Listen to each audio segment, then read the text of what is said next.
mourante. Et, oh, ne voyez-vous pas aujourd'hui, mes amis, le grand mouvement pentecôtiste qui avait la vie il y a quelques années? Ne voyez-vous pas qu'il est en train d'être oint de myrrhe?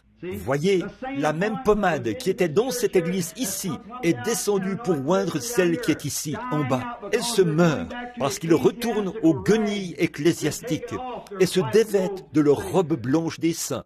Ces gens modestes qui se tenaient là et qui avaient le véritable Saint-Esprit, qui parlaient en langue et manifestaient Dieu. Et frères, ils étaient honnêtes, de tout cœur. Ils étaient profondément vrais. On pouvait leur faire confiance en tout temps. Maintenant, on ne sait plus à quoi ni à qui faire confiance. Voyez, quelque chose s'est passé. Quelque chose s'est passé. Qu'est-ce? Ils sont en train de se faire oindre de myrrhe, d'amertume.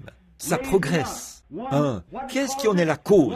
Quelqu'un était arrivé et il y avait une église appelée, c'était d'abord le Conseil général. Puis on l'appelait les Assemblées de Dieu. Des Assemblées de Dieu est sortie l'Église de Dieu. Au sein de l'Église de Dieu, ils se sont mis à se regarder les uns les autres et à dire « Vous êtes les assemblées ».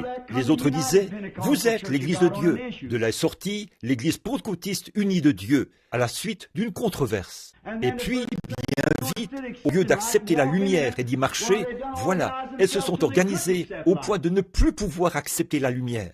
Bon, quand le baptême au nom de Jésus-Christ, au lieu de Père, Fils et Saint-Esprit, a été présenté aux assemblées de Dieu, elle s'était déjà ancrée de sorte qu'elle ne pouvait plus rien changer.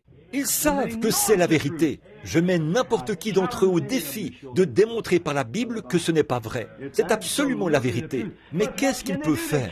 Ils ne peuvent pas l'accepter. Voyez, cela briserait leur credo. Ils ne le peuvent pas. Alors, qu'est-ce que les unitaires ont fait? Au lieu de l'accepter et d'aller de l'avant, ils sont devenus guindés. Dieu soit à jamais béni. Nous avons la lumière. Vous ne l'avez pas. Nous sommes les... Qu'est-ce qu'ils ont fait? Ils en ont fait une organisation. Vous ne pouvez pas organiser Dieu. La Bible déclare que Dieu n'a même pas de forme. Non, il n'y a aucun formalisme chez Dieu.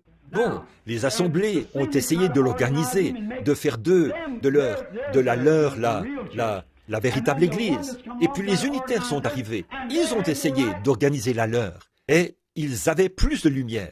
Alors, qu'est-ce qu'ils ont fait? Ils l'ont éteinte par leur propre approche égoïste et empreinte d'amertume qu'ils ont adoptée. Au lieu d'assaisonner de sel et de douceur, ils ont essayé de couper la communion avec les autres, de n'avoir rien à faire avec eux. Voilà ce qui en est la cause. Cela s'était répandu à ce moment-là.